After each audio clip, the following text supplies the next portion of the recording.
When a crime has been committed, any good investigator will ask the question, who benefits?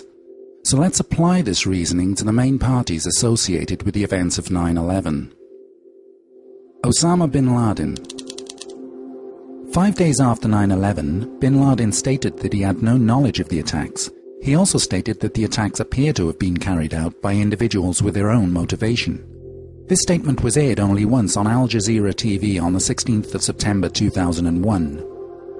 Before 9/11, Osama bin Laden had lived as a fugitive, but he was a wealthy fugitive who had enjoyed relative freedom outside of the USA. He was even able to obtain kidney dialysis treatment at an American hospital in Dubai just prior to 9/11. And within Afghanistan, his country of residence, he was protected by the Taliban, who had full control of the country. However, after 9/11, bin Laden's life became increasingly worse. For example, he was now unable to stay within the comfort zone of Afghanistan because the country had been invaded by the coalition forces. Bin Laden was also unable to freely visit other countries for hospital treatment because those countries would risk being accused of harboring a wanted terrorist. He would therefore have to spend even more of his money on protection, plus his future options would be extremely limited in terms of survival, finding a place to stay, finding the hospital treatment he needed, and planning future terror attacks. Numerous news reports from 2002 stated that bin Laden had in fact died. So when it comes to the question of who benefited from 9/11, on a scale of 0 to 10, Osama bin Laden scores 0. Al-Qaeda. Al-Qaeda was created by the CIA during the 1980s for the purpose of fighting off an attempted Russian invasion of Afghanistan. The CIA funded Al-Qaeda and supplied them with the weapons and intelligence they needed to ward off the Russian threat. When the Soviets withdrew from Afghanistan in the late 1980s, the CIA continued to fund Al-Qaeda, and many of its operatives were used as CIA assets. These operatives were used as double agents for use in anti-terrorism drills within the USA and for covert military operations. Since 9/11, Al-Qaeda would have found it almost impossible to carry out major terrorist attacks in countries like the USA. For example, the Patriot Act in the USA allows the government to spy on all phone and email communications. So life for any terrorist organization will have become immeasurably worse since 9/11. In addition to this, the invasion of Afghanistan and the loss of so many of Al-Qaeda's main operatives would have seriously disrupted and undermined Al-Qaeda's ability to function as a terror group in the future. So when it comes to the question of who benefited from 9/11, on a scale of 0 to 10, Al-Qaeda scores 0.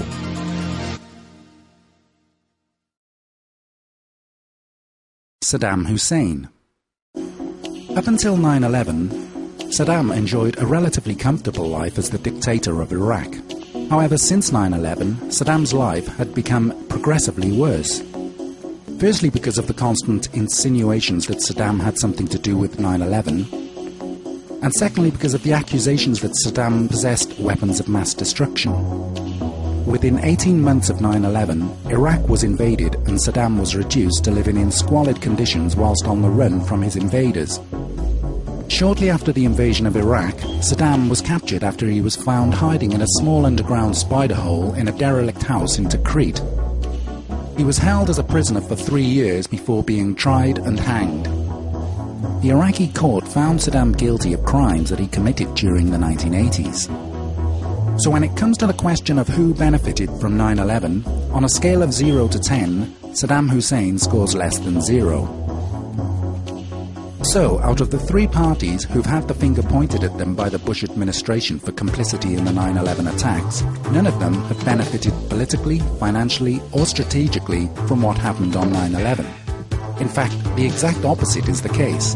The lives of these 3 parties have been turned upside down to the point where they can no longer function as they did before 9/11.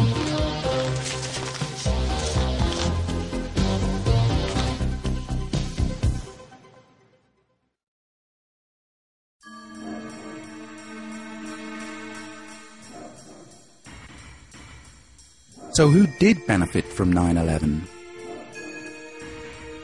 Larry Silverstein. This man became the leaseholder of the World Trade Center complex just a few weeks before 9/11.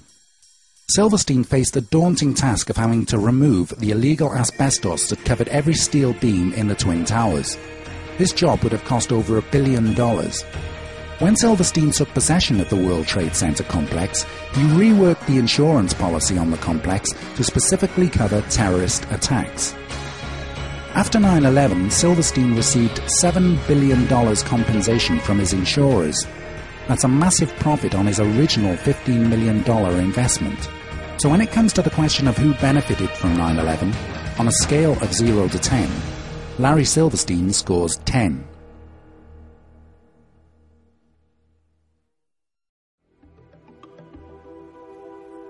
The project for the new American century. In September of 2000, these men produced a neocon manifesto called Project for the New American Century, or PNAC for short. This manifesto detailed their ambitions and intentions for America in the 21st century. It called for the transformation of America into tomorrow's dominant force through permanent military bases in the Middle East. It also wanted to establish America as a global constabulary, unchallenged by the UN and the rest of the world. It also called for regime change in countries like Iraq and Afghanistan. But it said that fulfilling these ambitions would be a long process unless there was a catastrophic and catalyzing event like a new Pearl Harbor. Within 12 months of producing the PNAC manifesto, the events of 9/11 took place, and the new neocon administration was able to carry out virtually every ambition called for in their PNAC manifesto.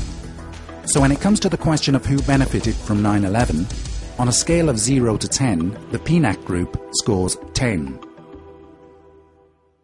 Dick Cheney.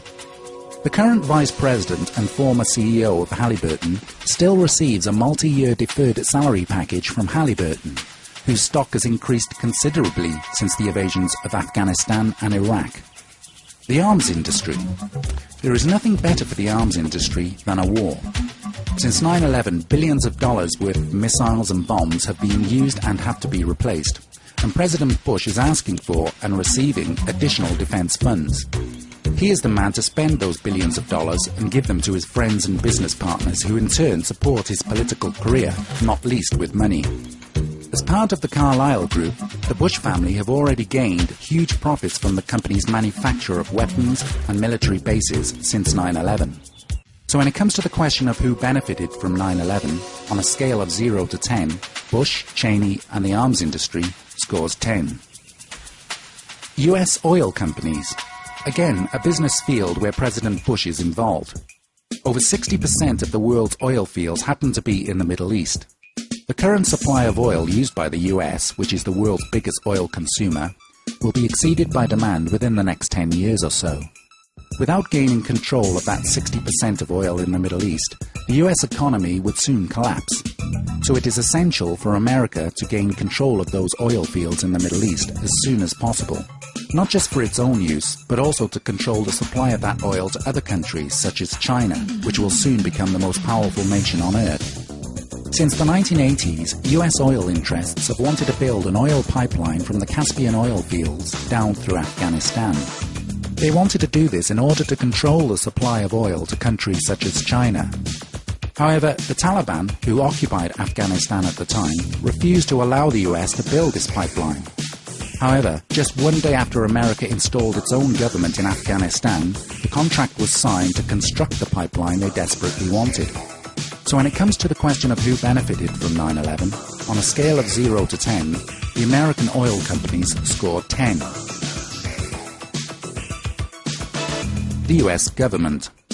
The terrorist attacks on 9/11 gave the US government the excuse to further pursue its goal of a new world order by means of war.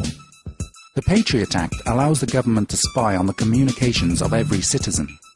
It also allows the sampling of DNA of any person convicted of any crime of violence. And it also allows arrest on suspicion, without a warrant, without probable cause, in secret, without notifying anybody, and without the right to see a lawyer. So the people who've been blamed for 9/11, i.e. Osama bin Laden, Al-Qaeda and Saddam Hussein, have gained nothing from 9/11 and lost everything as a result of 9/11. Whereas the people who pointed the finger of blame, i.e. Bush, Cheney and the PNAC group, gained everything they had wanted as a direct result of 9/11. The same is true of the World Trade Center leaseholder, Larry Silverstein, and of course, US oil and arms companies.